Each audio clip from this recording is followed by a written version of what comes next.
Vous voyez ces lunettes ? Au premier abord, elles ont l'air tout à fait classiques. Et pourtant, elles ne permettent pas seulement de bien voir. Ce sont des lunettes connectées. Elles utilisent l'intelligence artificielle pour détecter les chutes de la personne qui les porte. Une quinzaine de capteurs qui sont intégrés dans la lunette nous permettent de récupérer des données physiques, physiologiques et environnementales. C'est grâce à ces données qu'on va pouvoir notamment détecter la chute. En cas de chute, la lunette d'elle-même va, via le smartphone, pouvoir envoyer une alerte aux aidants et éventuellement à une plateforme de téléassistance qui 24/24 va pouvoir donner l'alerte au secours. Et l'intelligence artificielle, elle se trouve où exactement ? C'est une lunette intelligente. Dans la puce qui est intégrée dans la branche droite de la lunette, on a intégré un réseau de neurones dits convolutifs qui vont permettre de faire tourner de l'intelligence artificielle et surtout ça va permettre de pouvoir calculer très vite pour savoir la fiabilité des données qu'on utilise. Ce genre d'accessoire pourrait servir à des personnes fragiles qui risquent de se blesser facilement en tombant, comme des personnes âgées par exemple. Pour détecter les chutes, l'IA analyse les données collectées par les lunettes à l'aide de plusieurs capteurs.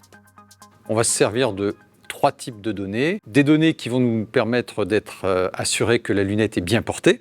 Ce sont des capteurs de proximité, en bas et en haut de chaque cercle de la lunette. Dans cette branche droite, toujours, on a un certain nombre de capteurs, centrale inertielle avec accéléromètre, gyroscope, qui vont nous permettre de mesurer d'une part la force du choc appréhendée par un accéléromètre, et puis la différence de niveau entre le moment où la personne, je dirais, est droite normalement, et où malheureusement elle va tomber sur le sol, et ça c'est le capteur de pression atmosphérique. Ça en fait des mesures. Et pour ne pas confondre une chute avec un geste volontaire, l'IA doit interpréter correctement les signaux que lui envoient les capteurs. L'entraînement de l'intelligence artificielle va permettre de reconnaître une forme parmi une autre et de dire là, il y a effectivement chute, ou là, la personne s'est juste assise, afin de ne pas faire ce qu'on appelle une fausse alerte ou un faux positif.